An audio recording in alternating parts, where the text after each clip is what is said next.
औज़ु बिल्लाहि मिनश शैतानिर रजीम। बिस्मिल्लाहिर्रहमानिर रहीम।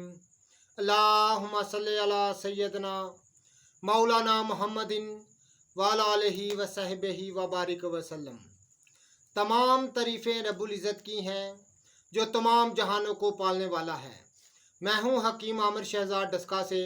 नाज़िर आपकी खिदमत में हुक्म कदीम का माल जाती रुझान, उनकी गहरी फ़िक्र अमराज के दफ़ा के लिए, हिफ़्ज़ान सेहत पर उनका फ़लसफ़ा, उनके माल जाती वाक़यात जो बहुत ही सबक आमूज़ होते हैं, साथ में जड़ी बूटियों की सही शक्ल सूरत, उनके फ़ायदे, उनके नाम और मजरबुल मजरब नुस्खे, ख़ास सदरी नुस्खे मैं आपकी खिदमत में अर्ज़ करता हूँ। जितने भी मेरे दोस्त अहबाब चैनल पर नए हैं वो चैनल को सब्सक्राइब ज़रूर किया करें, बेल आइकन को ज़रूर प्रेस किया करें। नाज़िर मैं आज आपकी खिदमत में एक ऐसा नादर नुस्खा, एक ऐसा लाजवाब नुस्खा आपकी खिदमत में अर्ज़ करने जा रहा हूँ। मादा मणियों को पैदा करता है, कुव्वत बा को तक़वियत देता है। मादा मणि अगर पतला हो गया हो तो इसको गाढ़ा करता है। तमाम किस्म के मादा मणियों के नक्स को दूर करता है, जिसका नाम है सफ़ूफ मखाना। नाज़िर नुस्खा आपकी खिदमत में मैं अर्ज़ कर देता हूँ।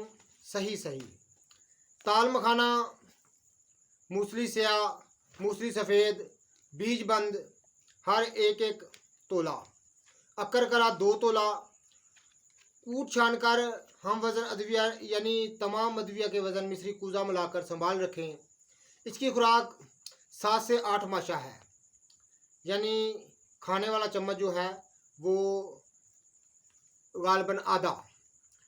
तो नाज़िर रोज़ाना सुबह शाम दूध के साथ इसको इस्तेमाल करने से मादा मनियों के तमाम नक्स दूर हो जाते हैं, हर किस्म की कमज़ोरी दूर हो जाती है, कुव्वत बा औद कर आती है और कुदरती टाइमिंग इससे बहुत ज़्यादा हो जाती है।